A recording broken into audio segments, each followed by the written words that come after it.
Inter computer education की इस class में आपका स्वागत है। इस क्लास में हम फॉर्मेट के अंतर्गत प्रोटेक्ट शीट के बारे में समझते हैं।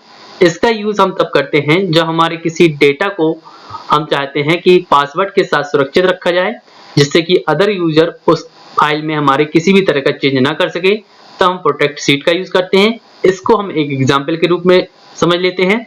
इसके लिए हम पहले यहाँ पर एक डेटा को लिखते हैं।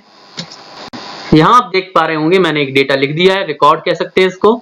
अगर मैं इसको सेव कर देता हूं और सेव करने के बाद अगर कोई अदर यूजर इसको ओपन करता है तो इसमें किसी भी तरह का चेंज कर सकता है। इसको मैं एग्जांपल के रूप में दिखा देता हूं।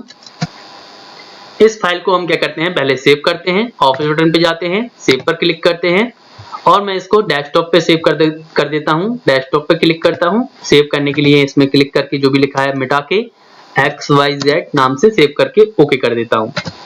अब ये मेरी फाइल सेव हो गई है। मैं इसको क्लोज करता हूं। आप देख सकते हैं ये फाइल यहाँ पर डेस्कटॉप पे दिखाई दे रही है।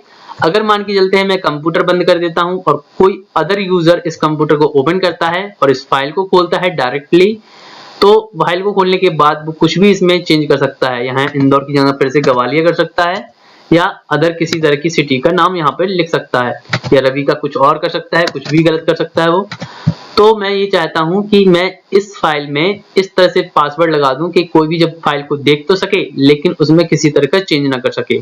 फिलहाल मैं इसको अंडू कर देता हूं। जैसा ये चेंज किया मैंने वैसे ही हो जाएगा इस तरह से। अब मैं क्या करता हूं, इसको नो कर देता हूं। मैं फाइल को ओपन करता हूं। फाइल को ओपन करने के बाद सेव तो मैंने पहले ही कर दिया था। अब मैं क्या करता हूं, फॉर्मेट में जाता हूं। फॉर्मेट में जाने के बाद प्रोटेक्ट शीट पर क्लिक करता हूं। यहाँ पासवर्ड में सिंपल अभी 1 2 3 ओके पर क्लिक करता हूं और 1 2 3 ओके पर क्लिक कर जैसे ही रीएंटर, एक बार पासवर्ड देने के बाद रीएंटर करना पड़ता है पासवर्ड को, और मैं ओके करूंगा। जैसे ही ओके करूंगा तो ये सभी ऑप्शन आपको दिखाई दे रहे हैं, वो हाईलाइटेड नहीं होंगे। ओके करता हूं, ये देखिए हाईलाइटेड नहीं है, तो ये सभी ऑप्शन पे किसी भी तरह का वर्क नहीं हो सकता है। इसको दोबारा इसमें ऑफिस बटन में जाके सेव पे क्लिक करता हूं। सेव हो चुकी है फाइल। फिर मैं क्या करता हूं, क्लोज कर देता हूं। अब अगर कोई अदर यूजर कंप्यूटर को ऑन करके मेरी इस फाइल को खोलता है तो ये फाइल तो खुल जाएगी, ओपन हो जाएगी, इसमें रिकॉर्ड भी दिखाई देगा, लेकिन अगर वो चेंज करने की कोशिश करेगा तो कोई भी मैटर में चेंज नहीं हो पाएगा। इस तरह से ये बॉक्स आएगा जिसमें एरर आ रही है कि इसमें चेंज नहीं हो सकता है। जब तक उसको पासवर्ड पता नहीं होगा तब तक वो ओपन नहीं कर सकता है। अगर मैं खोलता हूं और मुझे इसमें आगे कुछ वर्क करना है तो कैसे खुलेगा, इसके लिए फॉर्मेट में जाके मैं फिर से अनप्रोटेक्ट शीट पर क्लिक करके पासवर्ड वही दूंगा जो पासवर्ड मैंने पहले दिया था 1 2 3 और ओके करूंगा तो आप देखेंगे ऊपर के ऑप्शन हाईलाइटेड हो गए हैं और यहाँ पर मैं किसी भी तरह के नए रिकॉर्ड को आसानी से लिख सकता हूँ। कुछ भी इस तरह से लिख देता हूँ मैं अभी।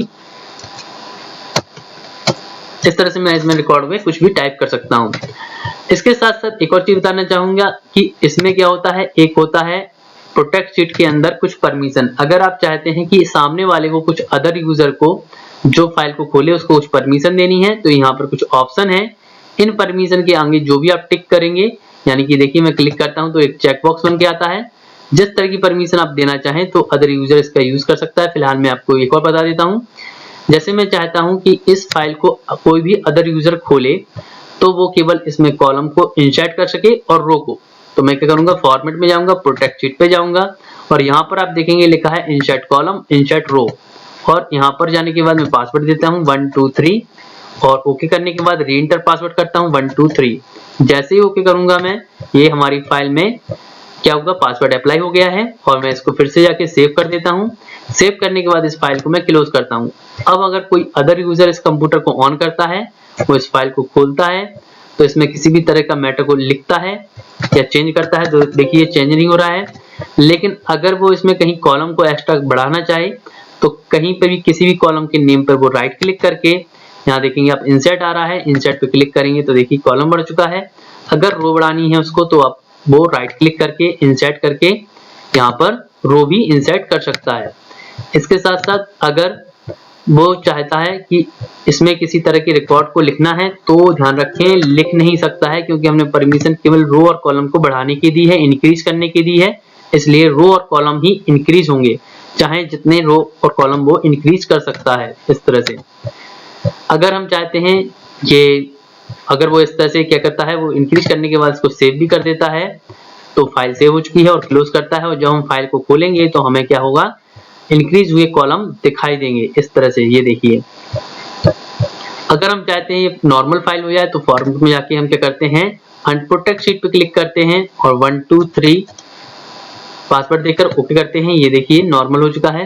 और हम इसको हटा भी सकते हैं, इस पर राइट क्लिक करके डिलीट कर देंगे तो हमारे कॉलम हट सकते हैं इस तरह से। इस तरह से आपका फॉर्मेट ऑप्शन कंप्लीट होता है। अगर आपको किसी तरह के ऑप्शन में डाउट है तो आप कमेंट करें, मैं कोशिश करूंगा जो आपने पूछा है उसके बारे में आपको पूरी तरह से जानकारी दे सकूं। इस वीडियो में इतना ही, धन्यवाद।